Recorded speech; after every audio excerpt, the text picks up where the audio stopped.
Does Morbius sink its teeth into you, or does it just suck? Let's find out now.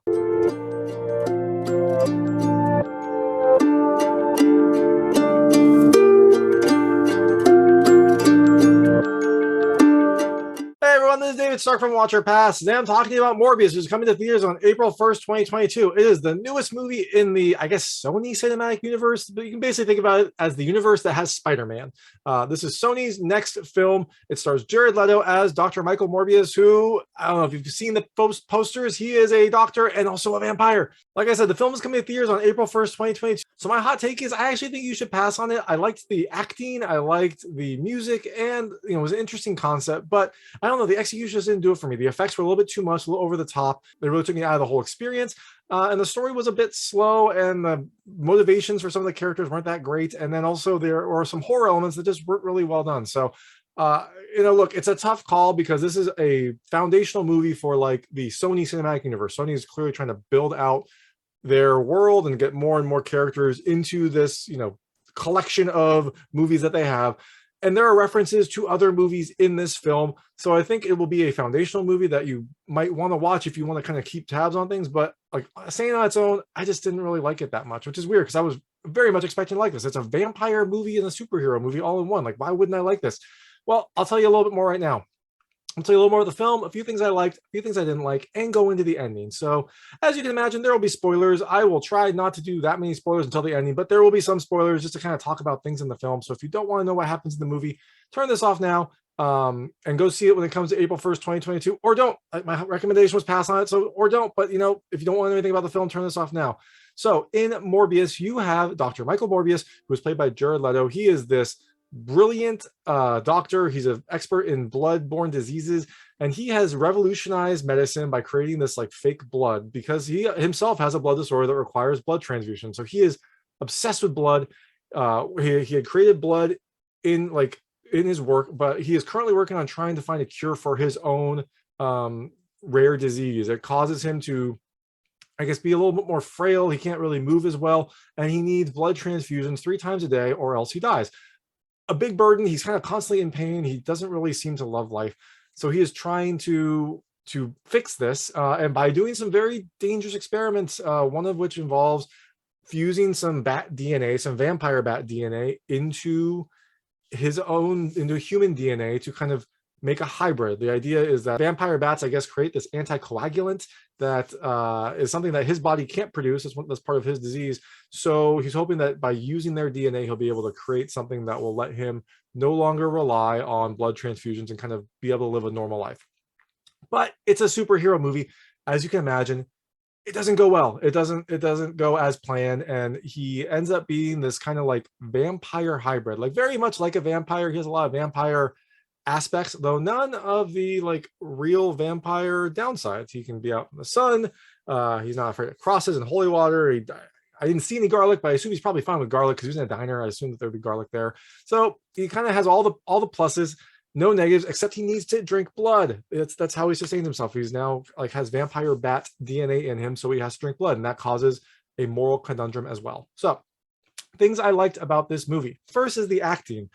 Look, you got Jared Leto. He's going to do a good job. Him as the Joker aside, he does make the jump to Marvel, and he does a good job as Dr. Michael Morbius.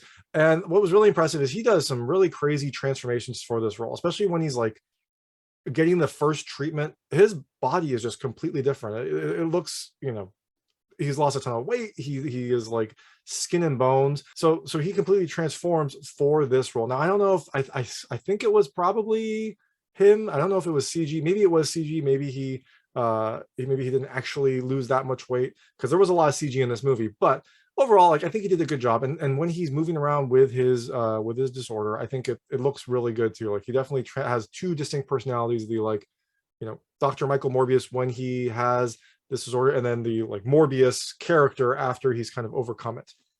But then it's also not just Jared Leto. You've got Jared Harris as Nikolas, is kind of like a doctor that was mentoring him when he was young, kind of stayed in his life the entire time. I liked him a lot. I can't see him as anything other than Dr. Harry Seldon now, though, after going through Foundation, but he has a similar role. He's kind of like a very smart, father figure, less ruthless than in Foundation, but still like kind of overseeing everything. And I thought he did a really good job too. I also have Adria Arjona as Morbius's like doctor partner slash love interest, Martine Bancroft. She was nice too. It was nice to have like a strong female character to also kind of help him out and help kind of figure out what to do with him and help bear some of the burdens that Morbius is going through. And then you also have Matt Smith as Milo. I didn't love his character, but Matt Smith did a good job in this kind of like over the top villain character. Second thing I liked is the music. The music is really good. It has this kind of like strong, dramatic music that actually sounds a lot like Batman Begins, and that I think it was intentional. I think they wanted a similar kind of sound to it. It really does kind of heighten the drama when it's playing. It does kind of help the movie, although not enough to have me recommend it, but it still is a nice musical score. And the last thing I really liked are the references. There are a lot of references in this film, not just to the Sony Cinematic Universe. I mean, there's a lot of Sony Cinematic Universe. There's a lot of comic book references. There's a lot of movie references, or at least things that I thought were movie references. Maybe I'm just reading too much into it. But you've got things like in the Sony Cinematic Universe, you've got the Daily Bugle is a big thing. Everyone's reading the Daily Bugle. There's a reference to something that happened in San Francisco, which I think is probably from Venom and the Carnage rampage that happened around the same time as this. There is at one point when Morbius is like standing over a character, he goes, "I am Venom." Things like that were kind of fun. But there's also references to other like movies and pop culture. There's a very, I think, clear Batman Begins scene where Morbius is like standing up and there's like bats flying around him and the music is blurry. And like I said, the music sounds like Batman Begins. It definitely feels like one of the first scenes in Batman Begins where he's standing up and the bats are flying around him. There is also some True Blood references, I believe. I haven't seen True Blood, but my friend who was there said that this is like a True Blood reunion or a True Blood reference. And there's, I think, like a reference to the Matrix, because the blood that Morbius invented is blue blood, and he can drink it. It's, I guess, humane. It doesn't work as well for him, and it's slowly starting to lose its effectiveness. Or he can have red blood, which is, human blood that will kind of sustain him more, unlock more of his powers. It's kind of a choice he has to make, is like, does he drink the blue blood or the red blood? It felt very much like Matrix. I don't know if it was, but hey, you know what? I got Matrix from it, so there it is. Oh, and there was also like a Hulkish kind of reference when Morbius is like talking to some people and he's like, they're like, "You okay?" He's like, "I'm just hungry. You don't want to see me when I'm hungry." Something like that. Another Hulk reference. I'm sure there's lots of other references. I mean, the film definitely has a lot of comic book pedigree in this, so I'm sure there's other things, but those are just the ones that I caught. So things I didn't love as much. The first were the effects. Like I said earlier, the effects were a little bit too over the top. I mean, this movie was very heavy on the CG, which is not unnatural in a Marvel movie. There's a lot of CG in kind of Marvel comic book movies. I don't know, this one, it just felt a little bit too much. It felt a little bit too kind of noticeable for me.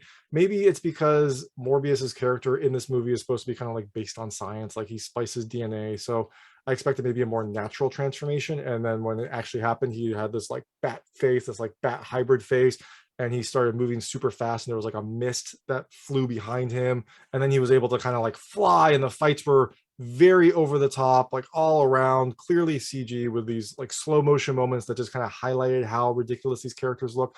I think for me, it was just that the effects were a little bit too much. They were a little too distracting, and it kind of drew me out of the movie. Like, I don't want to say laughable, but they were very kind of off-putting at times.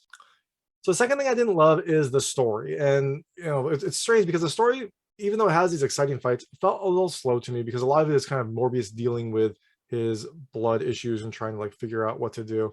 But then also the antagonist in the film, his reasoning just didn't really match up to his character before. Spoilers, the antagonist in this film is Milo. Milo is one of Morbius's friends from when he was younger. And so eventually Milo also takes the serum that Morbius invented, and he becomes like a vampire character, but he goes like full on evil vampire. He's killing people left and right, using his powers, trying to convince Morbius to drink the red blood, take the red pill, whatever you want to call it, to unlock his like true potential.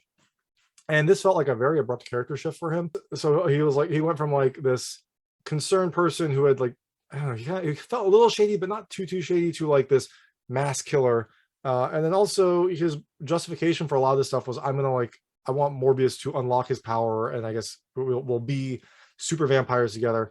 But then he kind of tries to kill him a few times, which didn't really line up with his character. So again, the story just felt kind of like the effects a little bit too much. Even though it was slow, the story itself felt a little over the top as well. Last thing I didn't love is the horror.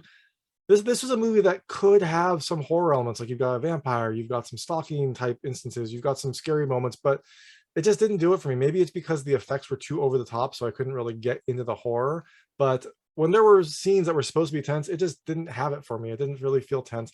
Maybe they were watered down because this is maybe more of a mainstream movie. But if you're gonna have like some sort of like scary scene, it should go all in. And for some reason, they just didn't really affect me. There were a few scenes where the people were like afraid of what was going to happen, and I didn't really feel it. So, all right. So going to the ending, eventually you have Milo trying to get Morbius to embrace his demons, and he does that by like forcing Morbius to get, I guess, become enraged, and eventually, hopefully, he will like just give in to his darker side.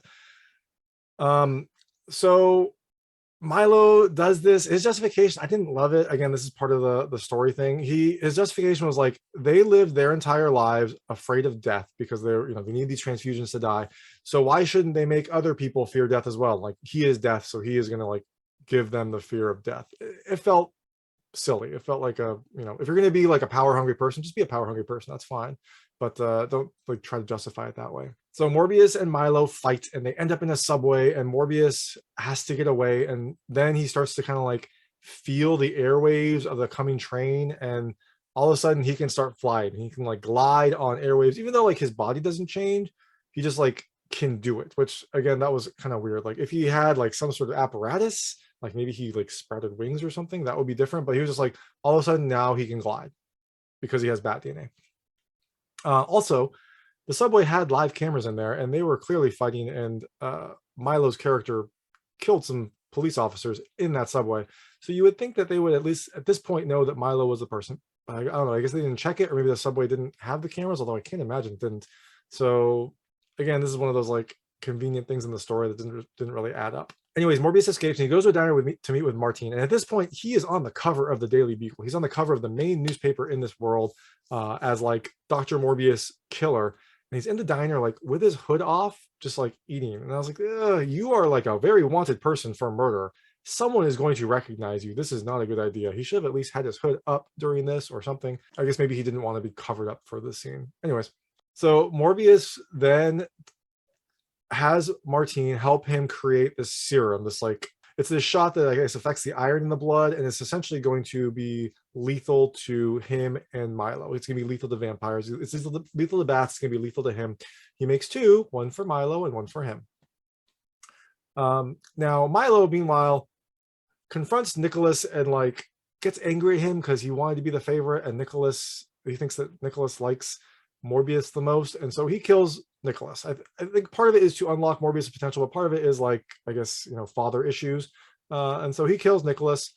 Morbius hears this happening, goes as fast as he can to Nikolas, gets there right as he dies. And then this is, I didn't mention it, but like the drama in this movie wasn't really that well done. And this is kind of one of those scenes. He gets there as he's like dying, and Nikolas is just kind of like, he looks up and he looks at Morbius and he says, "You have to stop him," and then dies. Like he has enough strength to like look up and say, "You have to stop him," and then he just like expires right then.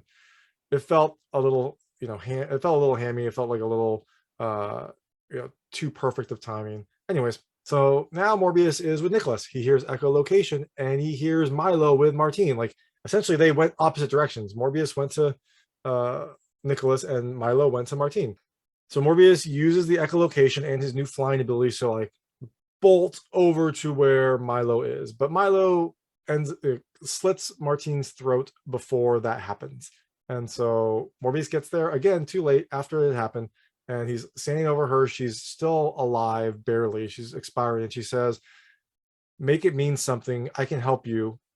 They kiss. She has enough strength to like bite his lip and like draw some blood, and then Morbius digs in, chows down, has some of her blood for the greater good. And now Milo appears. Milo and Morbius fight. They have this like epic showdown down the side of a building, and then they like puncture through the New York City streets all the way down to this like underground cavern. They must have gone down like 200 feet through concrete, but hey, they're super vampires. They can do it. And so they're fighting, and Milo seems to have the upper hand, but Morbius then uses his like sound powers to like project sound throughout these tunnels. and you hear, it's kind of like a Jurassic Park type moment. You see the like water vibrate. And you're like, what's going on? Like, is Morbius using like sound powers again? But no, all of a sudden, all these bats fly into this cavern and like surround the cavern and surround Morbius, and they like lift him up. And so Morbius is kind of getting ready to fight Milo with all these bats around him. And Milo pulls up like a spear, like a piece of iron rebar that I think he's going to use as a stake, like a Morbius, kind of like a vampire stake moment. But Morbius pulls back into like a bat Kamehameha. Like he pulls back into like a Kamehameha form, and all these bats are surrounding him. And as Milo comes to stab him, Morbius Kamehamehas the bats at him. They all go and like push Milo back against the wall, and Morbius keeps like sending bats at him, and they keep like hitting Milo and keeping him at the wall. And he can't move, and he's stuck up against the wall with the bats. And then Morbius pulls out the serum and like stakes him right in the heart with the serum. And there we go. Now Milo has this poison serum. So Milo all of a sudden now has a change of heart, even though he's like killed, I don't know, 8 people at this point. He's killed a lot of people, but so did Morbius. Maybe they were all just, you know, overcome by the demon. Morbius killed all these people really early on. He stopped after that. Milo has been killing people kind of nonchalantly throughout. But now he like the vampire drains away. He becomes like more of a normal looking, he becomes his normal self. And he says, Michael, which is Morbius's first name. He says, Michael, you can't kill me. It's me. You can't kill me. You gave me my name. Remember? And then he apologizes. He says, I'm sorry. A little too late, man. You like killed everyone Morbius cares about. But you know what? There, he has redemption. So Milo dies, and you hear sirens, and you go up to the surface, and you see all these policemen around the hole, and they're kind of looking out, trying to figure out what's going on. And the police in this case, in this movie, they were fun. I mean, one was played by Tyrese, and I love Tyrese, but it was a serious role. He didn't really get a chance to kind of like flex his comedy chops. I guess maybe he wants to get more serious roles, or maybe he just like wanted to be in this movie.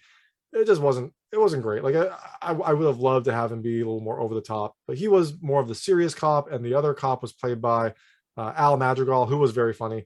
But they were kind of the two investigators. They were the two cops investigating all the deaths that were happening around the city, and all seemed to be tied to Morbius. So they're watching over this hole, trying to figure out what to do. It's all cordoned off, and then all of a sudden these bats just start spewing out of the hole, and then you see Morbius like bat gliding up through the hole, but they don't see it because he's surrounded by bats. You can't see him. And then he's up out of the hole, and he like is flying away, bat surfing through the city. And then you see Martine, and she has her eyes closed, and she opens them up. Like her eyes are glowing like reddish orange. And then it cuts to Morbius as he's bat surfing, and his eyes are glowing reddish orange. So it seems like Martine might be a vampire now. I don't know if Morbius injected her with the serum, or if there's something that was transfused. We don't really know what happens, because she just wakes up, and that's the movie. And then you have some credits. The credits are really cool. They're this like, I don't know, like 80s style neon shape, like kind of what you thought VR would be in the 80s or 90s. It looks really cool. I really liked the credits, and that says something if that's like one of the things that like really drew me in this movie. Anyways, you have 2 stingers in this movie. The first stinger, you have a pulled back scene of the city, and you see the reality has like ripped apart. Like it's from Spider-Man Spider-Man No Way Home. The reality is getting kind of, the multiverse is shredding. You see a big like tear in the multiverse, and then you're in some sort of like prison asylum, and boom, in pops Michael Keaton. And so, Michael Keaton gets in there, and he's like, I hope the food's better in this joint. And then it cuts to like a news report saying that Adrian Toombs appeared in an empty cell at the Manhattan detention facility, and a hearing has been set that could likely lead to his immediate release. So there you go. Adrian Toombs is now in this multiverse, in this universe. Credits.